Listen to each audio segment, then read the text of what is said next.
تو جب انہوں نے یہ پارٹی لانچ کی تو میرا پھر دل کیا کہ میں ان کو جوائن کروں اور ان کے ساتھ مل کے کام کروں. تو الحمدللہ جب میں نے ان کو میں ملی ہوں اور میں نے یہ پارٹی جوائن کی ہے تو then there was no turning back. جس وقت استحکام پاکستان بنی ہے اس وقت آپ نے دیکھا ہے کہ ایک پارٹی جو ہے اس کا وجود ٹوٹ رہا تھا پی ٹی آئی کا, اور نون لیگ کا بھی اس وقت جو تھا وہ عوام میں اتنی مقبولیت نہیں تھی, اور استحکام پاکستان کیا اپنی جگہ وہ بنا نہیں پائی ہے جس کو بنانے کی ان کو ضرورت تھی. اس وقت وہ بن سکتی تھی لیکن وہ اتنا اپنے آپ کو نہیں بنا, وہ اتحادی پارٹی بن گئی. تو اس حوالے سے آپ کا کیا کہنا ہے؟ اچھا تھوڑا سا میں آپ کی بات سے ڈفر کروں گی, ایسے نہیں ہے. دیکھیں اس پارٹی کو بنے ہوئے 2 سال ہوئے ہیں. جو آپ نون لیگ کی بات کریں, آپ پیپلز پارٹی کی بات کریں, وہ تو Peoples Party was formed in 70s of not 60s, اور نون لیگ جو ہے وہ مسلم لیگ میں سے ہی پھر آپ کو پتہ ہے کہ اس کی ایک شاخ ہے جو اس میں سے نکلی تھی, تو ان کو بھی بنے ہوئے ڈیکیڈز ہو گئے ہیں. اور پارٹیز بنتی رہتی ہیں, ٹوٹتی رہتی ہیں. الیکٹیبلز ہر پارٹی میں ہوتے ہیں, کبھی وہ کسی پارٹی کو جوائن کرتے ہیں, کبھی کسی کو جوائن کرتے ہیں. تو ہم تو relatively we are only 2 years old, اور اس 2 year old پارٹی کی ریپرزنٹیشن میں آپ یہ دیکھیں کہ ہماری 2 الحمدللہ خاتون ریپرزنٹیٹیو ایم پی ایز ہیں اس وقت پنجاب اسمبلی میں, اور ایک ہماری نیشنل اسمبلی میں ہے.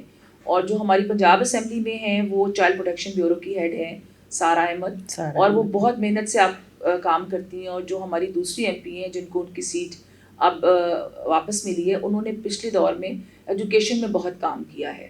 اچھا تسکین, مجھے یہ بتائیے گا کہ بطور صدر پورے پنجاب کی خواتین کو آپ ڈیل کر رہی ہیں, بطور صدر آپ کو اس وقت کیا ترجیحات ہیں اور آپ کی کیا کامیابی ہیں؟ میری جو ترجیحات ہیں نا جی وہ یہ ہیں کہ ہماری جو بچیاں ہیں, جو مائیں ہیں, جو بہنیں ہیں, سب سے پہلے ان کو ان کے رائٹس کا پتہ چلے. ان کو یہ پتہ چلے کہ اس جہاں یہاں کہا جاتا ہے نا جی یہاں قانون نہیں ہے یا رائٹس نہیں ہے, اس ملک میں اس گورنمنٹ نے, اس سے پہلی گورنمنٹس نے بھی خواتین کے بہت سارے رائٹس دیے ہیں. ہماری بچیوں کو تو یہاں تک پتہ نہیں ہوتا کہ نکاح نامے میں ان کے کیا رائٹس لکھے ہوئے ہیں, وراثت کے ان کے قانون کیا ہے, کیا رائٹس ہیں. میرا پرسنل لیول پہ یہ ہے کہ میں ماؤں کو, بچیوں کو, بہنوں کو, اور وہ بہت آ رہی ہیں, انہوں نے بہت جوائن کیا ہے. ہمارے کنونشن بھی ابھی لیا میں بہت بڑا کنونشن تھا, میں خود اس میں تھی, اور اس میں ہزاروں کی تعداد میں خواتین تھیں جنہوں نے ہمیں جوائن کیا, جو ہمارے ساتھ وہاں موجود تھیں. میری سب سے زیادہ یہ ہے کہ ہم ان کو اویئرنیس دیں. جب ان کو اویئرنیس ہوگی تو ویمن امپاورمنٹ کا جو ہمارا خواب ہے وہ پورا ہوگا. ان کو ایجوکیٹ کریں. ایجوکیٹ آپ صرف ایک ڈگری سے نہیں کر سکتے, آپ نے ان کو ویسے بھی ایجوکیٹ کرنا ہے. یہ معاشرے کو بھی ایجوکیٹ کرنا بہت ضروری ہے, اور وہ بھی ہمیشہ ماں کرتی ہے. تو اگر ہم ماؤں کو ایجوکیٹ کریں گے تو وہ اس معاشرے کو ایجوکیٹ کریں گی, پھر ہماری بچیاں اپنے حق کے لیے در بدر کی ٹھوکریں نہیں کھائیں. اچھا مجھے یہ بتائیں تسکین, پنجاب کی خواتین کو درپیش جو مسائل ہیں ان میں سب سے بڑا مسئلہ کیا ہے, اور وہ اس کو کس طرح سے کس حکمت عملی کے تحت اس کو حل کیا جا سکتا ہے؟ سب سے بڑا مسئلہ تو میں اس طرح پن پوائنٹ نہیں کر سکتی, لیکن بہت سارے مسائل ہیں. پہلا تو یہ ہے کہ ایجوکیشن کا بہت ہے, جو ہمارے میرا خیال ہے پورے ملک میں یہی ہے کہ اگر کسی غریب گھر میں یہ آپشن ہو کہ جی بیٹے کو پڑھانا ہے یا بیٹی کو پڑھانا ہے, تو وہ پہلے بیٹے کو لیے آپٹ کرتے ہیں, چاہے بیٹی کتنی ہی لائق کیوں نہ ہو.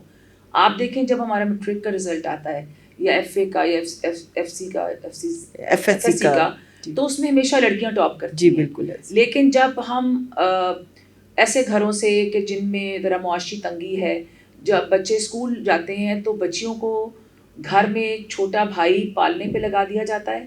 وہ بھائی کا ناشتہ بنا کے اس کا لنچ باکس بناتی ہیں, بھائی کا یونیفارم دھو کے استری تو کرتی ہیں, لیکن اسکول تک ان کا ایکسیس نہیں ہوتا. تو سب سے پہلے یہ ہے کہ ہم یہ چاہتے ہیں کہ 100% بچیوں کی ایجوکیشن جو ہے وہ اسکولوں میں ہم اس کو لازمی بنائیں. دوسرا یہ ہے کہ ہماری سی ایم نے بھی بہت اچھے قوانین بنائے ہیں. چھوٹی عمر میں بچوں کی شادی نہ کی جائے. بالکل شادی ہو, یہ ہمارا دین بھی کہتا ہے, یہ فیملی اسٹرکچر کے لیے بہت ضروری ہے, لیکن پڑھائی ہو. پڑھائی کا مطلب یہ نہیں ہے کہ ہر بچی کسی دفتر میں ہی جاب کرے. جب اس کی مینٹل اویئرنیس ہوئے گی, جب اس کو اپنے آپ کو سنبھالنا آئے گا, بات کرنا آئے گا, تو چلے ہم یہی کہہ لیتے ہیں کہ وہ ساس بہو کے رشتے میں بھی بہتر طریقے سے پرفارم کر سکے گی.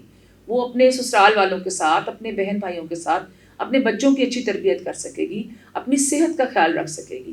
پھر ہمارا ایک بہت بڑا مسئلہ جو ہے وہ پاپولیشن کا ہے. جی دین بالکل. Again it comes to education. آپ کی بچیاں اگر ایجوکیٹڈ نہیں ہوں گی, اگر اس چیز کی اویئرنیس نہیں ہوگی, بالکل آپ کے بچے ہونے چاہیے. خاندان کو مکمل کرنے کے لیے اولاد بہت ضروری ہے, لیکن کتنی اولاد اور کس عمر میں اور کس وقفے سے, یہ بھی تو آپ نے ایجوکیٹ کرنا ہے نا. تو جب تک آپ لڑکیوں کو ایجوکیٹ نہیں کریں گے, آپ اس معاشرے کو نہیں بدل سکتے. اچھا, پاپولیشن سے مطلب ایک سوال میرے ذہن میں آیا کہ آپ کی پارٹی کا بھی منشور میں شامل تھا کہ پاپولیشن کے اوپر وہ کنٹرول کرنے کے لیے کوئی منشور, کوئی ایسا حکمت عملی آئے گی. تو آپ پاپولیشن کے حوالے سے کیا, کیونکہ اس وقت جو پاپولیشن پنجاب کی اور پورے پاکستان کی ہے وہ انتہائی حد الارمنگ ہے. تو بالکل, اور ہمارے پاس وسائل نہیں ہیں اتنے. ایگزیکٹلی وسائل. اچھا, میں تھوڑا سا نا ڈفر کرتی ہوں کہ میں شاید میرا میں بہت میرا خدا پہ توکل ہے, تو میں یہ بلیو کرتی ہوں کہ وسائل ہمارے پاس بالکل ہوتے ہیں. اور دنیا میں میری سوچ ہے کہ کہیں بھی ایسی کوئی جگہ نہیں جہاں وسائل نہ ہو, ہم نے صرف ان کا درست استعمال کرنا ہوتا ہے. لیکن دین اگین اگر آپ چاہتے ہیں کہ آپ کا گھر اچھا گھر ہو, آپ کے بچوں کو ان کے رائٹس ملیں, تو آپ نے ان کو ایجوکیشن دینی ہے, اچھا کھانا دینا ہے, اچھے کپڑے دینے ہیں. 10 بچوں کو یا 10 لوگوں کی فیملی کو ایک کمانے والا اس طرح سپورٹ نہیں کر سکتا. اگر آپ اپنی بچیوں کو پڑھائیں گے تو وہ بھی کوئی جاب کریں گی. تو اب جو آگے کا زمانہ آ رہا ہے اس میں ایک اکیلے کی کمائی سے خاندان نہیں چل سکتا.